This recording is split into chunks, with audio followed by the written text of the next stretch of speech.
Hey everyone, I just thought I'd do a Magic Pivot raid video with all the things that can go wrong to kind of help you learn all the things that you're supposed to do, and then a separate video on the actual raid.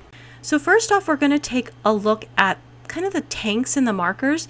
So this raid has a section where you kind of have to like bounce the beach ball up in the air, and the person who has aggro is going to be the person who has to like get in the circle to like hit the ball back up in the air, and so that's going to be your tanks. So it's important that your tanks know the mechs of this raid. There are two places the beach ball bounce will start. One is at the green square and the other is at this white star.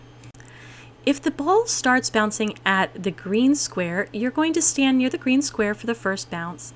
And then the second bounce is going to be slightly behind it, closer to the orange diamond. The third bounce is going to be where this orange diamond is. And then the fourth bounce is going to be a little bit more of a run, and it's going to be between this number 6 and the yellow 5 markers. So make sure to stand there. Okay, so here I'm trying to show the other side of where the ball bounces. So the other side of the room, kind of where I was standing, is the other direction the ball might go. And at least here it shows there's the big ball and the blue circle is where it's about to bounce. So it does show you, but you really need to know where you're going. If the first bounce is at the white star, then you're going to use this second pattern. So the first bounce is there, the second bounce is just behind the white star. The third bounce is over where this blue triangle is. And as you can see, the last bounce is where this blue circle is now, which is just behind where we have our number 2 marker. Okay, so let's go ahead and start with the beginning of the raid. Now, we're going to pull the boss, and the first thing that's going to happen is there's mobs that are going to come from the 2 doorways. Now, you probably need 2 tanks. One will taunt, AoE taunt all the mobs, and you can see this blue one in the background. This is the first one that you want to target, and the reason is he will slow everybody. So in movement speed will be really reduced, and the reason this is a problem is because the beige mob will do this. You can see that kind of whirlwind thing in the background, which is you don't want to be in, and also if you end up in those red circles right there and your hit points are too low, you will die.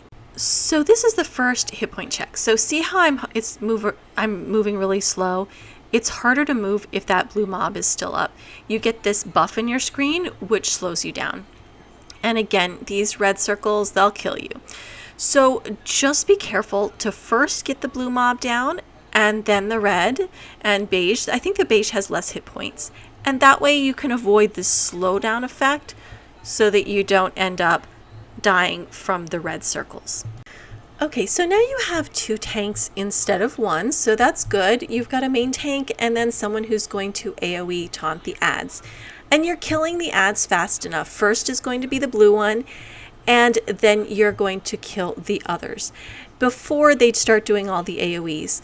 You've got someone who's got the furthest target. Make sure that the furthest target is only done once before the buff wears off of you, because you don't want to die with that. I believe we have our healers switching off with that. Then move out for this circle and back in. So just be careful of that mech because it will kill you as well. All right, up next is this one where you have to switch the tanks.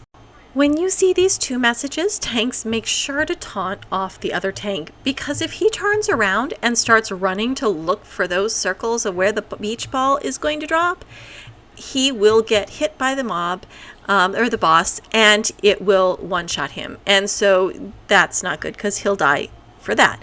So you can see the ball bouncing in that one pattern where it's a little bit behind it, close. Now we're going a little bit further behind it to the side, just a little.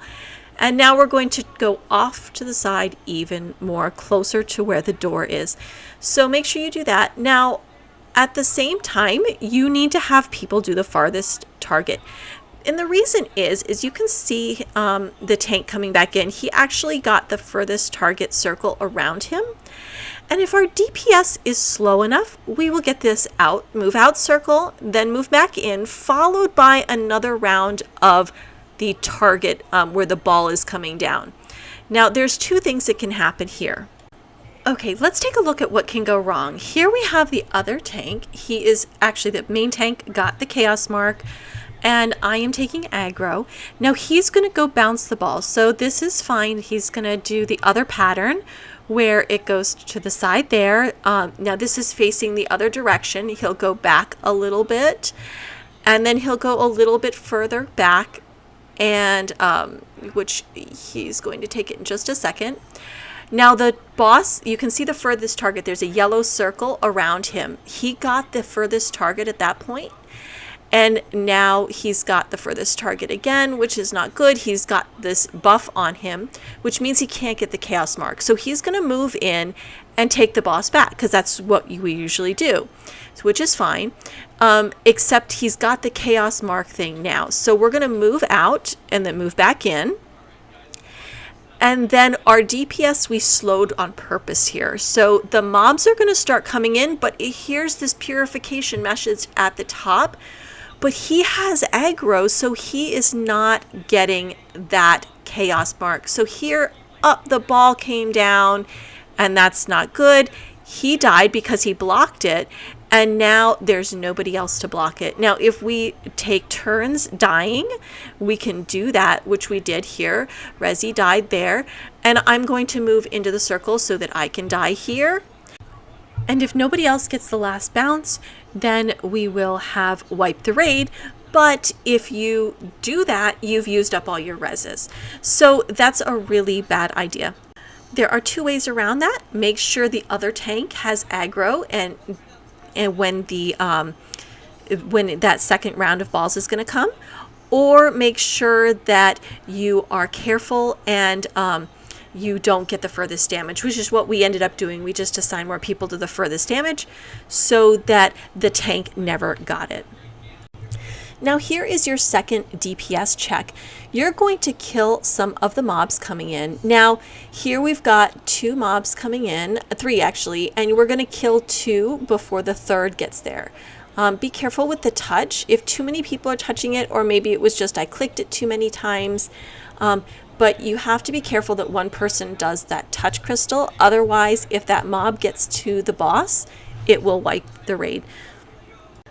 Okay, so here the ball is done, and we're going to DPS these mobs. Now, look at what color crystal you have. Here we have a blue crystal.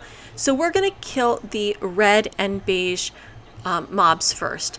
Now, when the casting bar under the boss's name gets about halfway, you want to touch that crystal so you get a debuff, which protects you from that last boss hitting the boss. So here we didn't have to worry about the blue mob because we were taking down the other 2 and we touched the crystal in time. Now here's these ads again. They're going to come up next, and these 3, you're going to AoE taunt them. Again, this is a hard DPS check. So if you slowed on the previous 3 mobs to get to them before they came up, then you might have your ultimates up again for these, which is really what we were aiming for, so that we could get them down quickly. Now again, just be careful to kill the blue one first. Avoid these red circles because they'll kill you. And the beige one has less hit points, so he usually goes down pretty quickly, especially if they're gathered together. So as you can see, there's these seeds that appear. Purple seeds and green seeds. Now you want to split them to each side of the room. So you can see we have green on one side and purple on the other, because this knockback will start happening. And if I get thrown into a green puddle and then I get thrown into a purple puddle, I will die. So you get a buff when you get into the puddle, or if you have the seed around you, and then you will die if you get into the other color and get that seed. So here we had the tank message again. We're doing the balls. And again, he's going for the furthest target. Make sure that you have other people assigned to the furthest target. I think it's about 3, maybe 4. I could be wrong on the 3. So you want to have 3 people do the furthest target. Now we have these seeds, green seeds, purple seeds. So green moved to one side, purple moved to the other.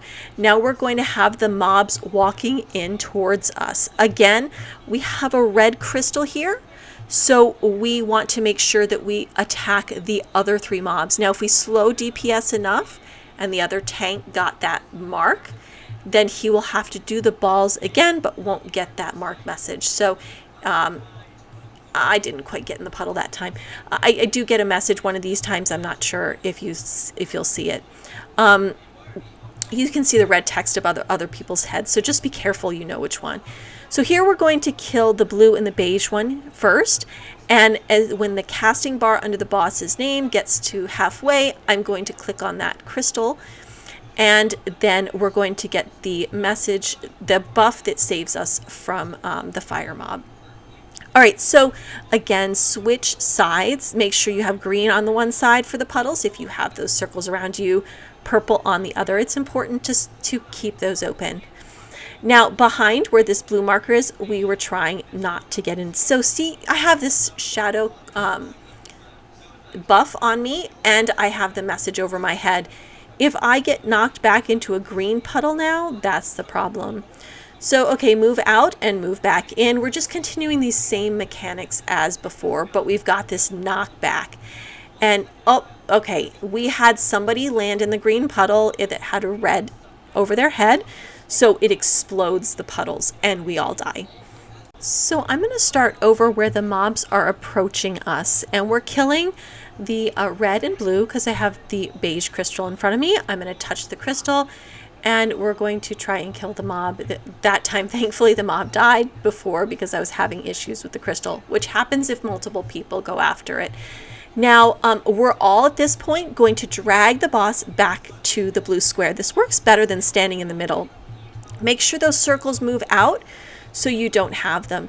Now, if you're standing on the wall side from the boss, when he does the knockback, there's no throwing into puddles. So you don't have to worry about getting thrown across the room and who gets stuck in what puddle.